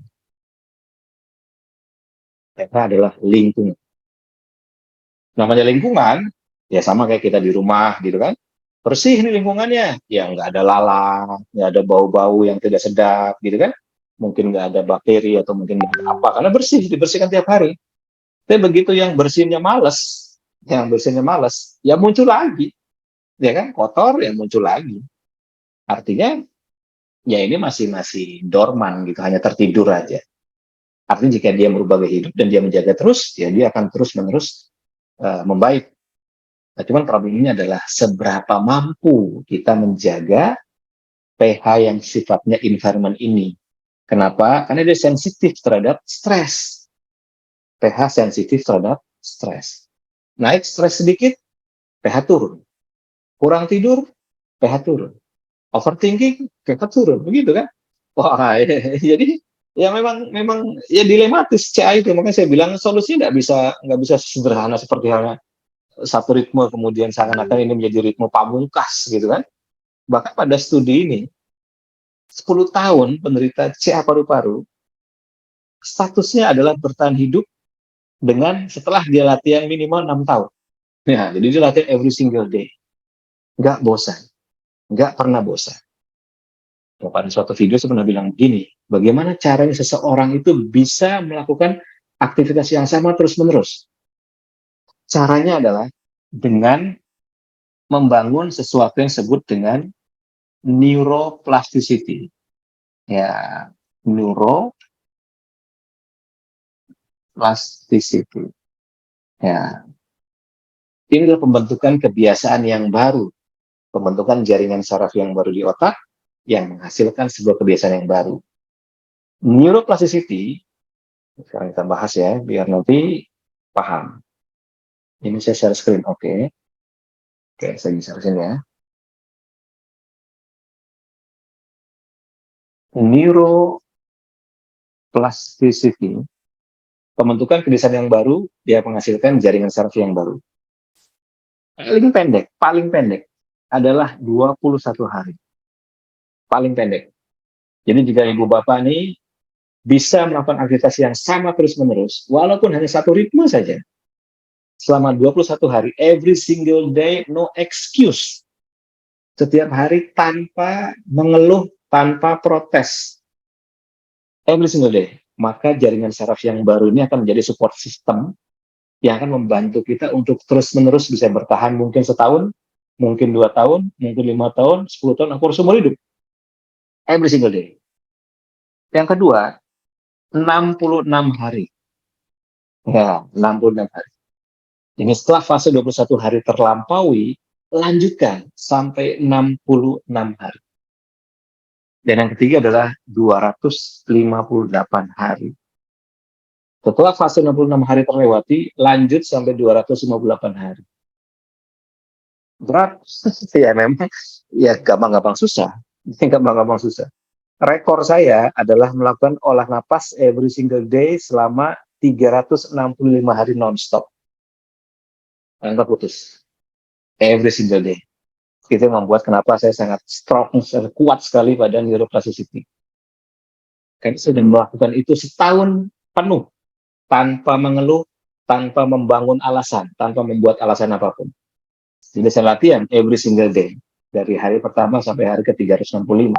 tanpa bolong. Nah, saya punya kelas 21 hari. Ini pun peserta sering bolong. Kalau saya perhatikan pesertanya, ya izin gitu kan, ya saya paham, karena nggak bisa dipaksa. Saya hanya mengajarkan bahwa ini loh, saya melakukan 365 hari. Maka strong sekali neuroplastics itu di otak saya. Maka saya ajarkan ke peserta, ini saya pakai yang paling rendahnya dulu, 21 hari. Anda bisa nggak? A, I, U, gitu kan, alasan ini itu segala macam, ya wes lah, nggak bisa berharap banyak. Saya punya kelas otofagi 60 hari. Itu pun peserta banyak yang bosen. Banyak yang bosen. Padahal kelas otofagi adalah kelas paling favorit yang saya selalu praktekkan materinya. Karena kelas otofagi terbukti di badan saya, ya terbukti di badan saya, untuk memperbaiki ginjal saya. Nah, ini kelihatan. Saya menjalani sendiri kelas otofagi. Tahun lalu, kreatinin saya 1,1. Tahun lalu kreatinin saya itu 1,1. Kemudian tahun ini 1,01. Ingat, ginjal itu satuannya walaupun kenaikannya hanya 0,1, signifikan. Signifikan. Dan batasnya kan hanya 1,1 gitu kan. EGFR saya atau kemampuan filtrasi ginjal saya naik. Dengan kelas autofagi materi yang sama persis yang saya praktekkan. Tapi peserta banyak yang bosan. Gitu kan, banyak yang bosan. Padahal ini tidak ada puasa yang berat, makannya pun biasa saja, tidak disuruh makan daging-dagingan terus-menerus gitu kan. Boleh makan karbo, tapi ada urut-urutan cara makannya. Itu disebut sebagai pola makan alamiah, di mana protein dimakan duluan, kemudian sayuran, baru karbo paling terakhir kasih jeda 1 menit. Kalau karbonya ada. Gitu. Jadi terbukti badan saya. Kemudian apalagi? Mampu menjaga HbA1c di badan saya untuk tetap stabil. 5,3%. Berarti resiko diabetesnya kecil. Padahal saya makan karbo. Kemudian apalagi di sini? Resiko kardiovaskular terhadap jantung rendah sekali. HSCRP itu adalah resiko koronari. Jadi pembuluh koroner, penyempitan. Atau kerusakan pada pembuluh jantung. Rendah sekali. Saya menjalani latihan yang sama. Seperti peserta. Tapi saya dapat manfaat. Kenapa? Karena saya menjalani every single day. Dan banyak lagi. Termasuk misalnya livernya misalnya gitu. Liver itu membaik. Sangat rendah sekali. 17 hingga 18. Nah ini contoh saja. Jadi bagaimana neuroplasticity sangat penting sekali. Khususnya bagi pasien CA. Kenapa? Harus dirombak total. Ilmu-ilmunya harus dibenamkan dulu ke dalam sistem pikiran bawah sadar kita. Kayak tadi, pembentukan gelombang alfa, delta, mungkin gamma, dan sebagainya. Beresin dulu. Itu semua beres, maka kita punya cukup amunisi. Kita punya cukup amunisi untuk melawan, untuk melakukan recovery. Seperti itu. Oke, seru ya. Makanya kelas ini, kelas yang menurut saya istimewa. Karena banyak dari kelas-kelas saya sebelumnya itu dimasukkan ke dalam pelajaran di kelas ini. Jadi peserta kelas khusus cancer ini tidak perlu ngambil kelas regular minggu, tidak perlu ngambil kelas regular satu karena materi sudah include. Tidak perlu ngambil kelas autofagi karena materinya sudah include di dalam kelas ini, sudah inherent. Kenapa saya masukkan seperti itu? Karena memang urusan cancer nggak sesederhana seperti yang dibayang. Gitu. Kita lihat pertanyaan ya. Mas, meditation, love, mindfulness, and single coherence ini apa yang mirip dengan metode balik usada? Oh, maksudnya adalah yang ini ya. Coba saya share lagi ya. Mungkin maksudnya yang di strategik ini ya. Tadi strategik ini ada dia ya. Mungkin yang ini kali maksudnya. Gitu kan? Meditation, love, mindfulness, and single coherence. Ini adalah slide yang saya ambil dari penelitiannya Institute of HeartMath. Institute of HeartMath. Ya, jadi begitu dia. Institute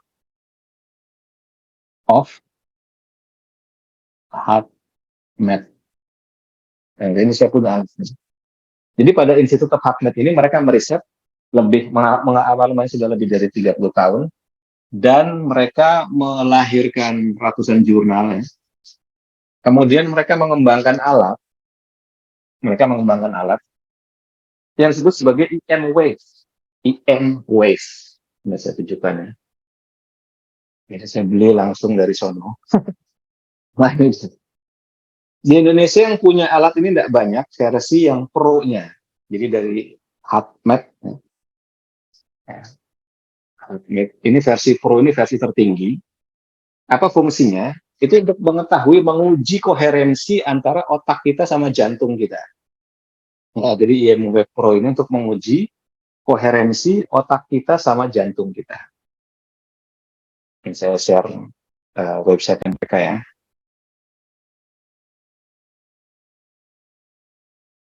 HUTMAT.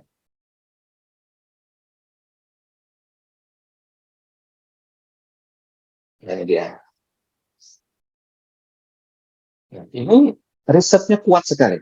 Sudah puluhan tahun risetnya. Ya, ini kemudian saya di alatnya, namanya IMWave Pro ya. Ini seri tinggi. Di Indonesia mungkin tidak banyak yang punya. Saya yakin 1 atau 2 orang saja yang punya IMWave seri tertinggi ini.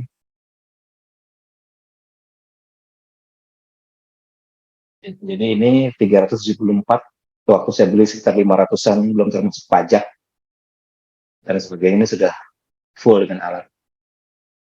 Nah, ini fungsinya apa? Untuk mengetahui koherensi, ya seperti yang disebutkan di jurnal ini, koherensi antara otak kita dengan jantung kita.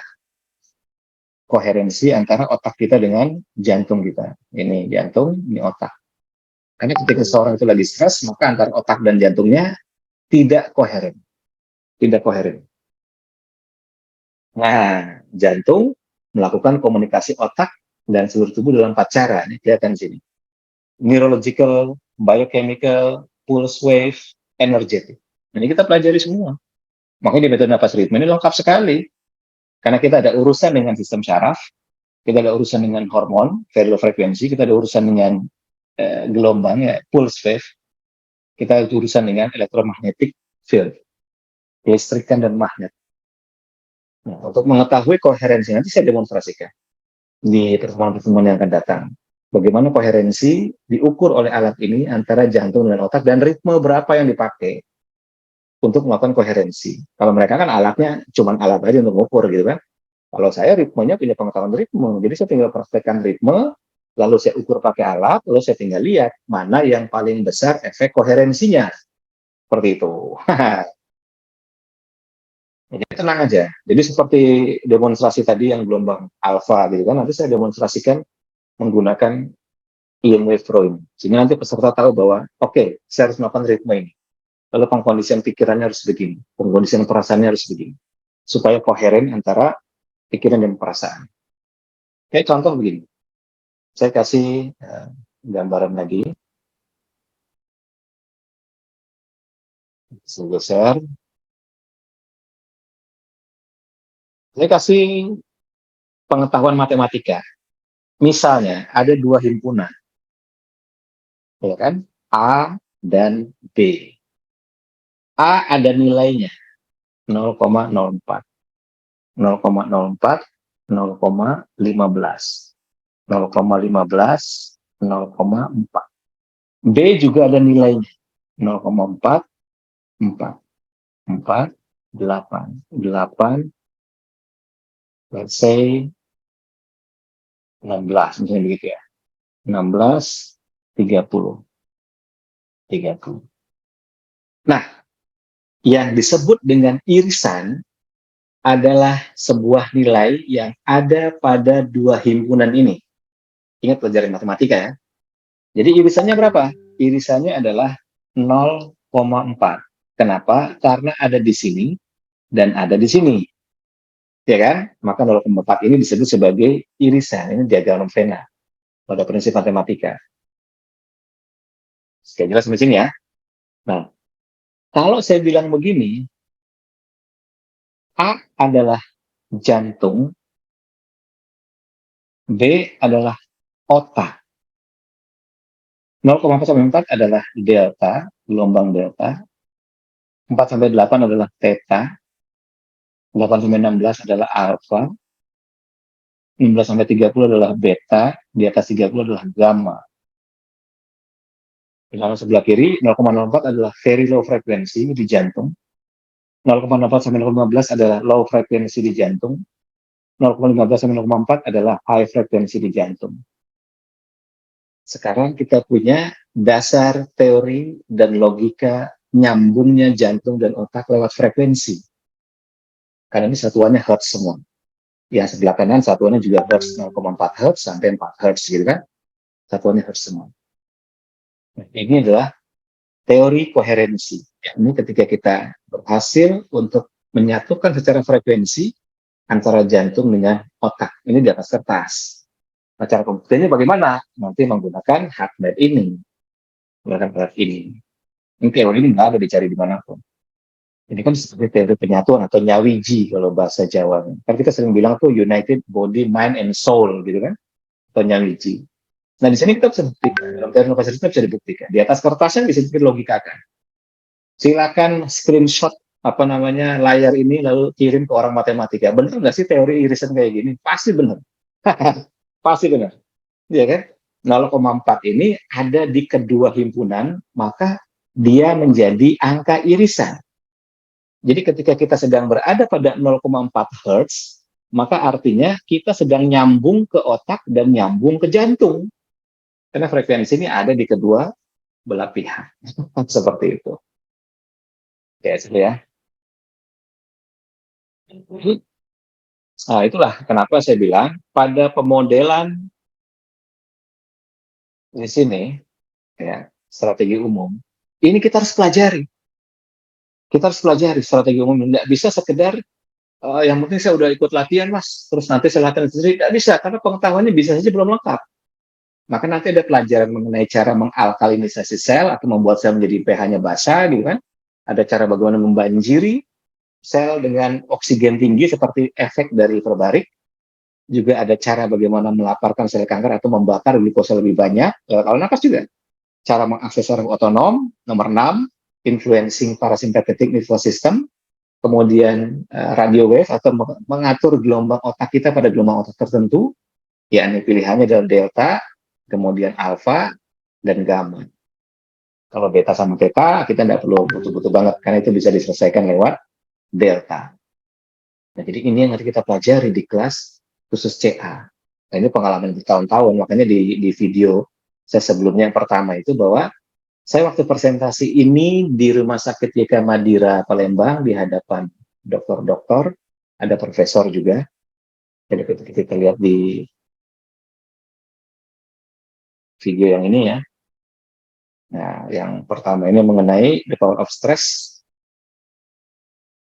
Dan di sini, ini saya presentasi di hadapan para dokter dan profesor.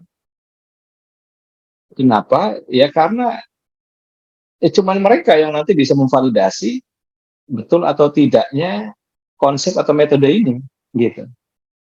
Nah, ini dia. Ini pesertanya. Ini profesornya ada 3, doktornya ada 1, PhD-nya ada 1, sisanya spesialis semua. Jadi bukan cuma dokter, tapi spesialis. Tapi semua 11 orang ini tenaga medis semua. Dengan 3 profesor.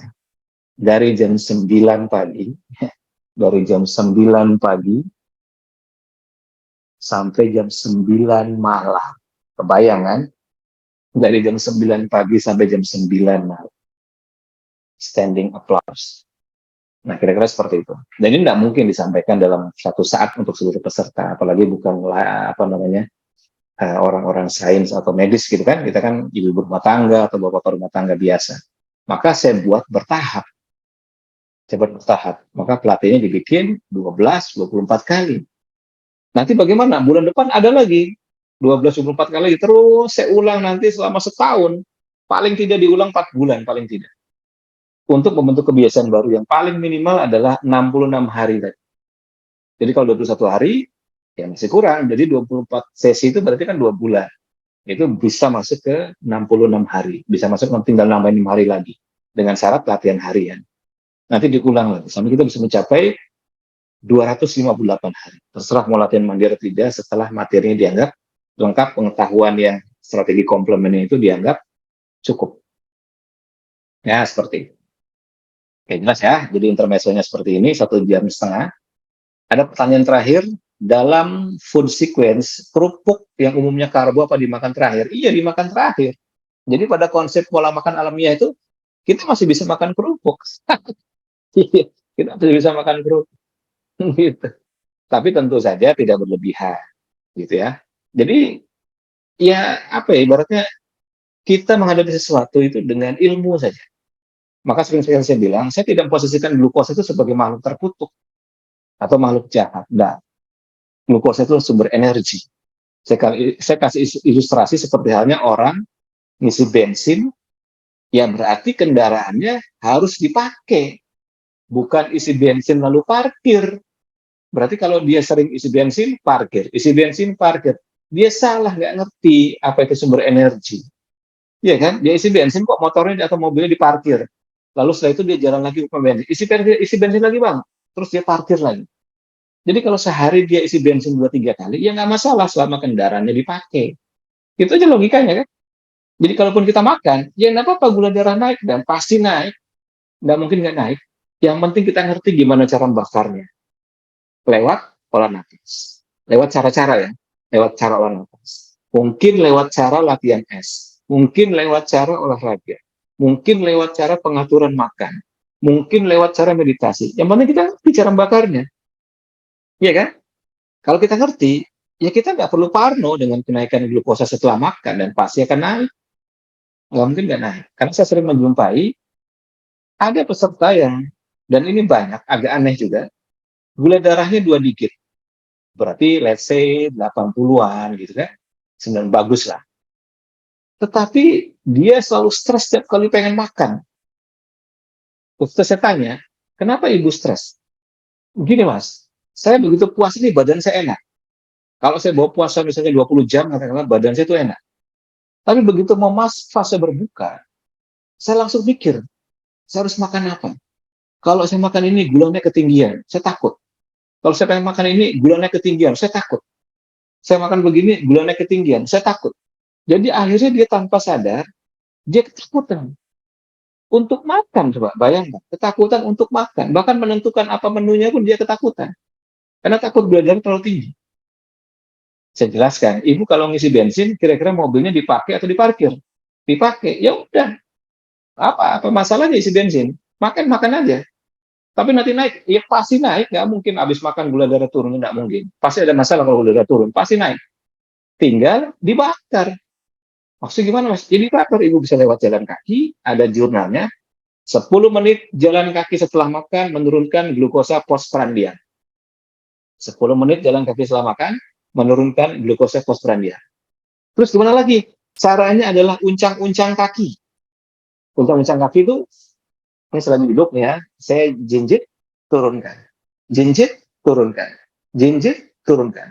Kita sedang melatih namanya soleus muscle atau otot soleus. Jadi selesai makan, kalau kita nggak bisa jalan-jalan gitu kan, karena di kantor atau mungkin kesibukan atau susah, ya udah duduk manis, jinjit, turunkan. Jinjit, turunkan. Jinjit, turunkan. Terus aja begitu. Berapa lama? 10 sampai 15 menit. Gula darah turun. Nah, itu ada jurnalnya. Berarti kita ngerti cara menurunkan gula setelah makan. Kan setelah makan nggak mungkin puasa, ya kan? Bisa juga lewat olah napas, turun gulanya. Bisa juga lewat rendam es. Kalau rendam es nggak ada, ya pakai cara tadi. Jalan kaki nggak bisa, soleus muscle, duduk, jinjit turunkan, jinjit turunkan, jinjit turunkan, jinjit turun. Gula darah pasti turun. Baru itu apa lagi? Es. Satu apa lagi? Olah napas. Satu apa lagi? Banyak pilihan. Nanti kita ajarkan pelan-pelan. Sehingga kita jadi tidak takut untuk makan. Maka salah satu fase penting dari puasa adalah fase saat berbuka. Fase saat berbuka. Apa yang kita makan? Jangan sampai saking takutnya tadi, kita trauma terhadap makan. Puasanya enak. Coba silakan buktikan. Silakan puasa 20 jam. Enak di badan, Mas. Enak banget. Saya ini hari ini sudah puasa saya 28 jam hari ini. Saya baru makan tadi. Sebelum acara ini. Saya makan sate sama sop kambing. Ya, sama sayuran. ya kan, lalap segala macam. Nah, kalau orang udah takut dulu sama pemilihan makan, maka ketakutan itu kan melahirkan stres hormon. Stres hormon yang berlebih menghasilkan gluconeogenesis, maka gula darah dia jadi naik. Walaupun makannya sedikit, gula darahnya naik. Nah, dengan cara seperti ini, penjelasan saya tadi, oke, makan aja ibu. Tapi nanti gula naik, bakar. Nih, saya apa namanya, bawain alat ukur gulanya nih. Pokoknya ibu makan di depan saya, terserah mau makan nasi pecel, lontong sayur, atau sate, atau apa yang ibu yakini sesuai dengan dietnya. Gula darah diukur setelah makan berapa, nanti praktekkan yang tadi. Apakah ibu mau jalan kaki 10 menit? Kalau di kantor saya bisa mondar mandir 10 menit kan, tinggal keluar, lalu bolak-balik 10 menit, ukur ulang, mesti turun 30-60%. Kalau ibu tidak bisa, karena mungkin nggak enak jalan kaki mondar mandir, ibu duduk manis, lakukan senam otot soleus.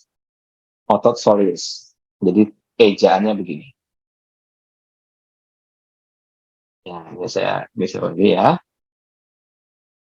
Ejaannya soleus. Nah, nah, otot soleus. Dia adanya di betis bagian atas, sekitaran betis bagian atas. Lalu caranya bagaimana? Jinjit turunkan, jinjit turunkan, jinjit turun. Terus, setelah itu ukur, setelah 10-15 menit, pengganti jalan tadi. Pasti turun. Bisa lebih cepat nggak, Mas? Boleh. Ini kan lebih cepat, ya udah. Saya minta teman untuk bikinkan air es. Esnya banyak. Selesai makan, rendam tangan di es atau rendam kaki di es. Proses rendam kaki di es menyebabkan terjadinya proses browning. Browning adalah perubahan lemak putih menjadi lemak coklat. Termogenesis, peningkatan mitokondria, pembakaran glukosa, pembakaran ini. Turun gulanya dengan cara hanya 1-2 menit saja. Ibu tinggal pilih mau yang mana. Es pendek waktunya 1-2 menit tapi menyakitkan. Tapi langsung turun dalam 1-2 menit, tapi sakit dulu. Iya kan? Kalau jalan kaki, ya harus ada area untuk mondar mandir. Duduk manis, nah ini pilihan yang paling make sense.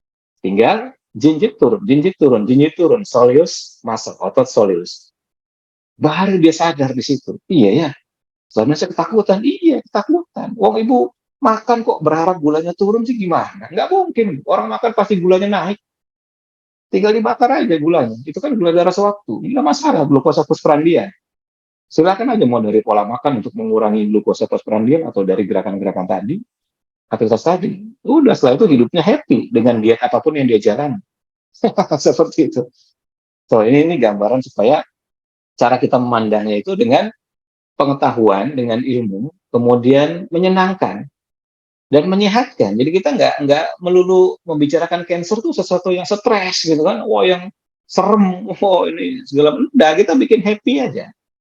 Bahwa solusinya itu ada, asal mau dicari, ya kan? Asal mau dipraktekkan. Nah, begitu. 1,5 jam, pas. Nanti saya rekam ini, ya udah rekam ya, nanti saya akan share ke grup. Kalau misalnya ada kesempatan, didengar lagi diulang. Didengar lagi diulang, 2-3 kali silakan. Sebelum nanti besok kita latihan. Lalu video pertama dan video kedua, sebisa mungkin ditonton. Karena ada pengetahuan dasar itu mengenai stres dan belief, stres dan keyakinan, stres dan positive mindset, stres dan bias optimism, stres dan helping people. Ini akan sangat membantu kita sekali dalam menemukan aspek-aspek penyembuhan dari banyak jalur. Baru kemudian strategi umum yang tadi, yang 6 tadi. Yang 5 yang kita bisa pakai pola nafas, yang 1 nggak bisa. Gitu. Kemudian aspek tidur juga nggak kalah penting. Karena tidur adalah kualitas penyembuhan terbaik. Ya kan? Maka orang harus tidur yang berkualitas.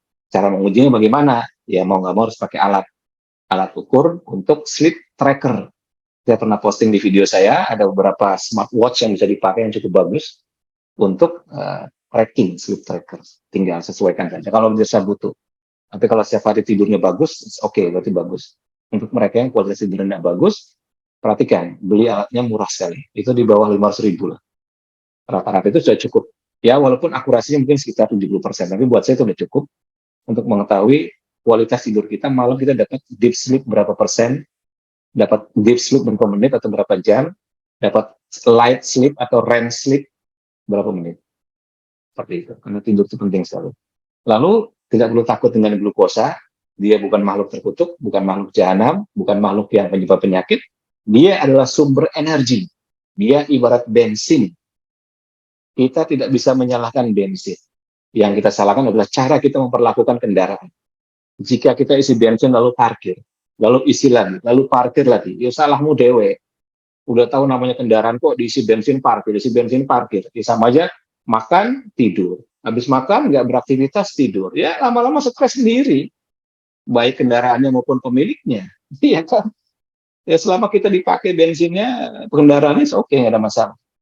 Nah, jadi aspek-aspek ini kita benahi semua. Gelombang otak kita benahi. Kita ngerti cara menurunkan dari beta ke alfa. Kita ngerti turunkan dari alfa ke delta.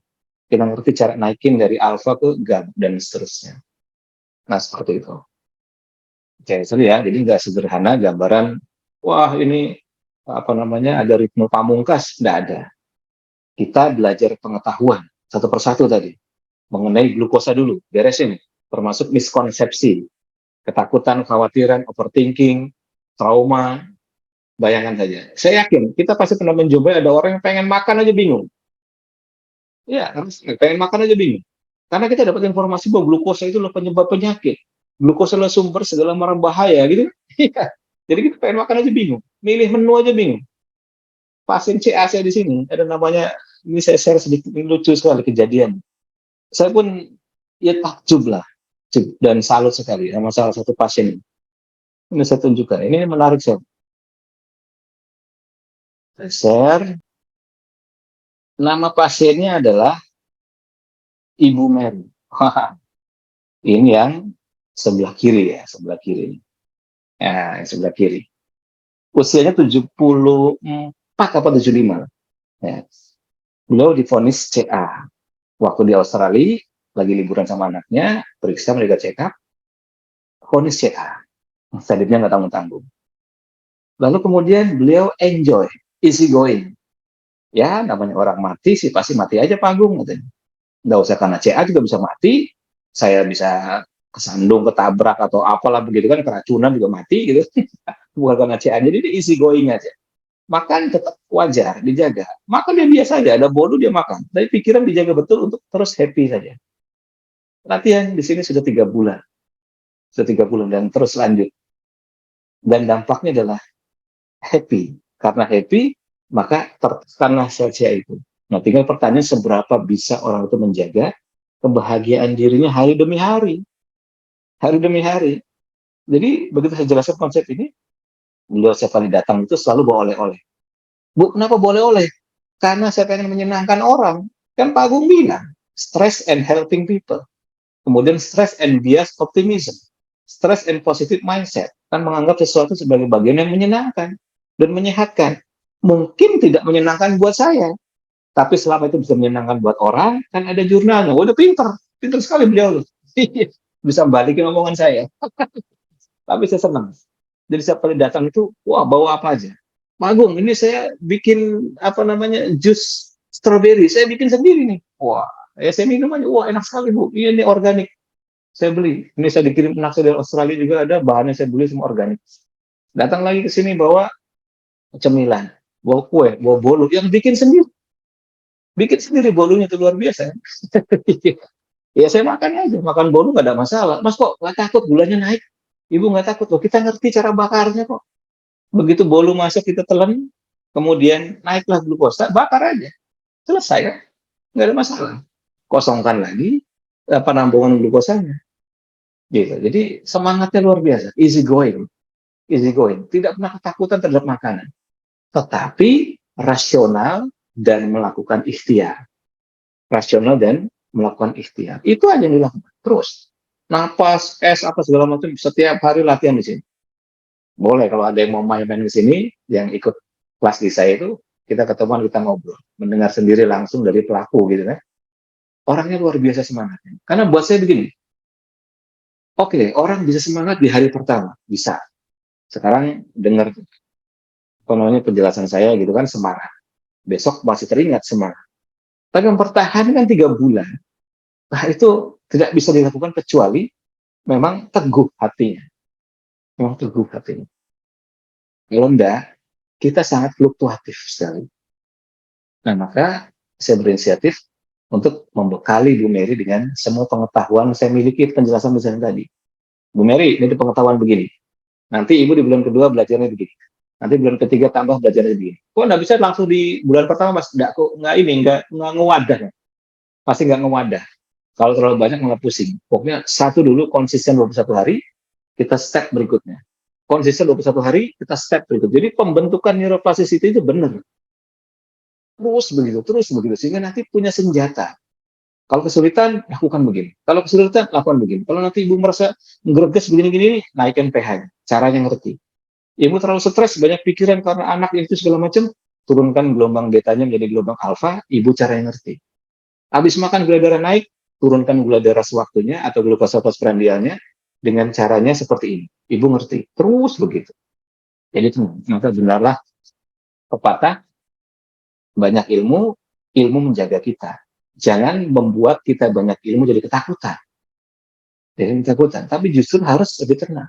Karena kita jadi ngerti caranya. Oke, ya gitu ya. Besok malam kita mulai latihan dengan ritme-ritme yang sederhana dulu sebagai basic. Nanti setelah itu kita naikkan sedikit demi sedikit. Lalu lakukan latihan harian dan jangan bosan untuk menyemangati. Stress and belief, stress and positive mindset, stress and bias optimism, stress and helping people.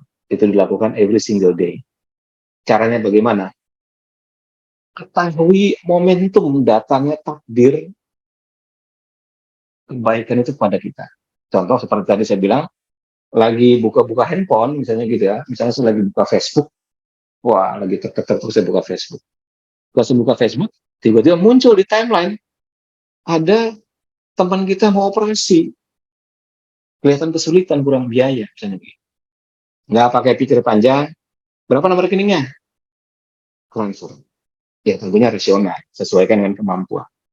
Apalagi, ada yang pengen nyunatin anaknya nggak ada kendaraan, oh kita ada mobil satu nganggur, langsung telepon, bro, lu pengen nyunatin anak nih, iya nih nggak ada kendaraan, udah pakai mobil gua aja, kalau mau pakai motor gak lu ke rumah deh, nah misalnya teman gitu kan, kita lakukan seperti itu, helping people, terus begitu, yang kecil aja, yang kecil, lagi naik mobil naik motor di pinggir jalan atau di lampu merah ada pengemis, nggak usah banyak cerita, siapin 2000-an yang banyak, kasih aja.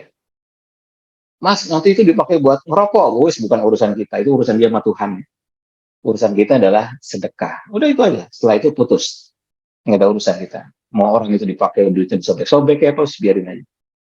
Entengin dulu, stress and helping people. Entengin dulu, stress and positive mindset.